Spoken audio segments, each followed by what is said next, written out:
Wewe kuwa kwanza kuendelea kufuatia Kichafue TV, ni fursa kwako kuendelea kuenjoy na kuangalia namna gani ambavyo channel yako inakuletea story nyingi za kimichezo. Leo hii tunaangazia moja kwa moja faida ya Simba katika uwanja wa Benjamin Mkapa na namna anavyocheza, na je, itakuwa mechi aina gani? Niko hapa na mwenzangu moja kati ya magwiji na wachambuzi bora kabisa nyanda za juu kusini, Miho. Atazungumza namna ambavyo Simba kwanza advantage ya kuchezea uwanja wake wa Taifa ambao una mashabiki 60,000. Tuanzie hapo Miho. 60,000 watatazama fainali ya shirikisho barani Afrika RS Berkane, ambapo atakuwa kwao kwanza, alafu then RS Berkane atakuja kumaliza katika uwanja wa Taifa.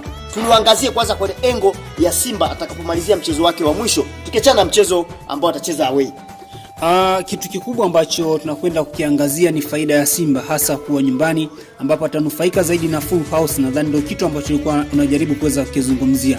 Hii ni faida namba moja ya Simba, hasa anapokuwa katika uwanja wa Benjamin William Mkapa. Na kuna mchezo mmoja ambao umeweza kupita, nadhani ni dhidi ya Stellenbosch, walizungumza kitu kimoja kwamba wanaihofia Simba wakiwa katika uwanja wa Benjamin William Mkapa. Kwa hiyo kama Simba wajachezea uwanja wa Benjamin William Mkapa, wao hawana hofu yoyote.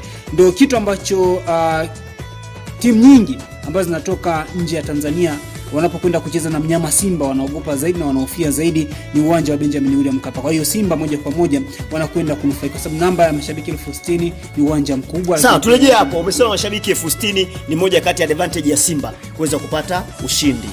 Serikali ya Jamhuri ya Muungano imesema kwamba lazima itamuunga Simba kwa 100% aweze kutoa ubingwa. Nguvu hii ya pili kwa Simba ina namna gani, na kama nchi vipi upokeaje wewe kama mshabiki wa kandanda Tanzania? Mimi kikubwa, mimi ni mdau wa soka hapa nchini Tanzania, lakini ninapokuja swala la utaifa, maana lazima msupport yule ambaye anafanya vizuri.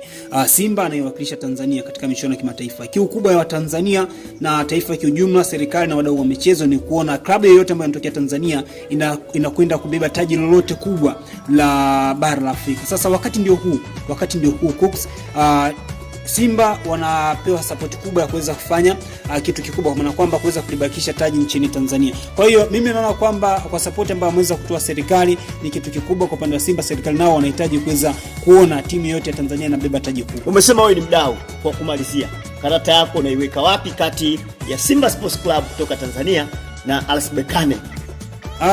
Bwana, mimi naona kwamba Simba ndio wakati wake, anakwenda kufanya vizuri, anakwenda kuchukua taji. Asante. Hiyo ni Kichafue TV imekuangazia tathmini ya kina kuhusiana na mchezo Simba dhidi ya RS Berkane. Endelea kutufuatilia.